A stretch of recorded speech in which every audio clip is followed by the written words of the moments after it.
The Creator. My take on the movie. Okay, first, visuals. Visuals.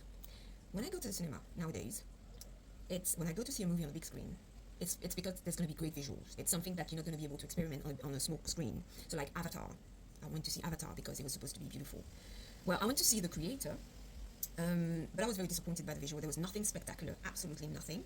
I guess it might be because it's a war movie, so there's destruction everywhere. Everything is more or less ugly, and maybe nice visuals are usually kept for beauty, like Avatar, stuff like that. But this one, the visual, there was nothing spectacular about it. Love, love, love, love, love, love. The love story, I think, of this movie is the backbone of the movie. It's a desperate guy who wants to get reunited with his wife. That's the backbone of the movie, I believe. Well, it's not credible. I really didn't buy it. I didn't believe it. Both of them, they love each other so much, but both of them kept huge, huge secret from each other. Meaning, there was no deep trust, so no deep love. And I think that even Denzi Jr., the way he acted in that movie, didn't believe in it either. So the love thing, nope. This and this and this and this. The anti-American sentiment. Yep, it's in all modern movies now. It's everywhere. The Americans are coming. I mean, I don't know how many times they use that very sentence in the movie, meaning that they are coming, they are bringing destruction, killing everything, everyone, babies, robots, humans, old, and everybody. The Americans are coming. It feels like we're on a roll with that anti-American sentiment. The last two big movies of Scorsese and Nolan, it's the same thing. It's anti-American. Anything and everything the American has ever done, it's been bad. It's just like this self-hate spree, this anti-white men. So come on, let's do it. Let's deploy that anti-American sentiment in that movie as well. I think it's really there. It's underlined, but it's also overlined. It's just that's how I received it. There you go. Now, the robots, the machines. So obviously, the plot of entry in your heart gotta be a kid.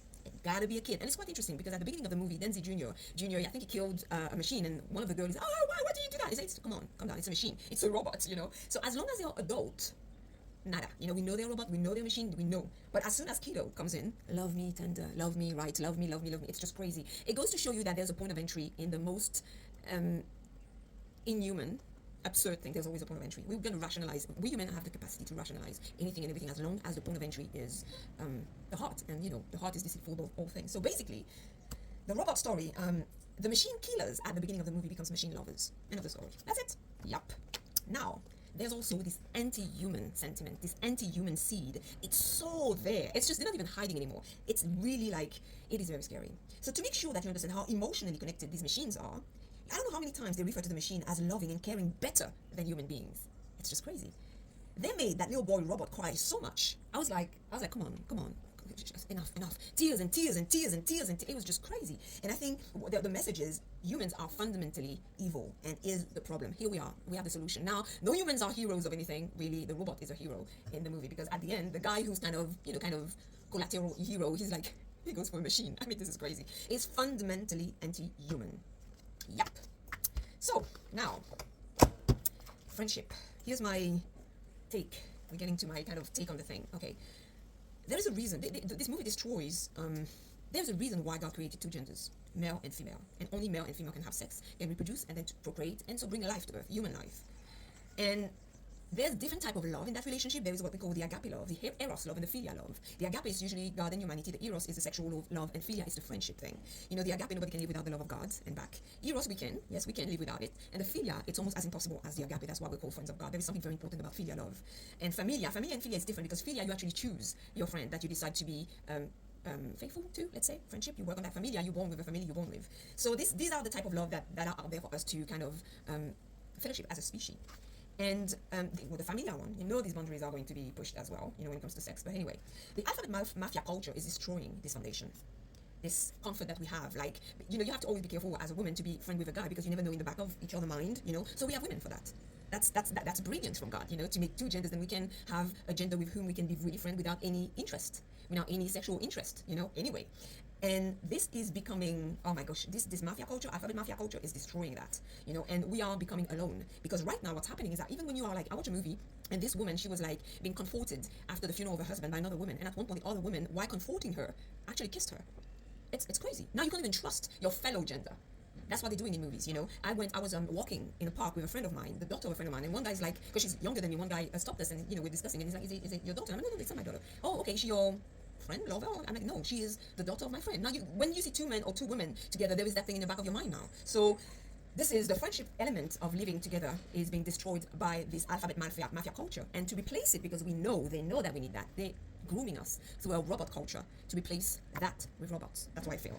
So one first conclusion that I would say, apart from the philosophical, spiritual, ethical ramification, it's just not a good movie. It's really not a good movie. It's just not well done. Go and see it for yourself, but really, it's just a really bad movie. And I remember AI with David. It came out, a movie that came out years and years ago. This one was a good movie. This one was well done. You know, almost got me. You know, even though, well, but this movie, the creator, it's just not a good movie. It's a very Kleenex movie. It's just part of the propaganda that they're releasing out there to what I think groom us. I think this movie is a part of the grooming process. It's a part of the propaganda. It's a propaganda piece, part of the grooming process. Yep. To eventually accept anti-human, diabolical, and demonic anti-image of God and pro-image of Satan. Because when you reject the image of God, it's not, you know, when the image of men, you know, when you reject the image of God, you're not left with whatever you're creating, because men don't create anything. You're left with the image of Satan. You're not left with the image of that new species or anything. You're left with the image of Satan. So I think they're grooming us to replace our deeper, intimate needs by machine made by men. Deepest intimate need by machine made by men. I mean, you know, even sex can be replaced by machine. You already have those machines that they insert into your vagina, you know, so there you go. That's not very difficult. So men have become the creator, because that's the ultimate purpose of Satan. He wants to become a creator. He wants to take, because he can't create, he wants to corrupt the image of God and turn it into his image. So he's using men as a kind of middleman to crush, to destroy the worth of human being. And that's what I felt in this movie. It was like the message, the seed, the spiritual, ideological, philosophical, and ethical. It's very anti-human. It's very anti-human, and it's part of the grooming process. But, you know, like the Bible says, the clay and the iron, people will mix them, but as clay and iron, they will not mix. So you can, nice try, but it will not mix.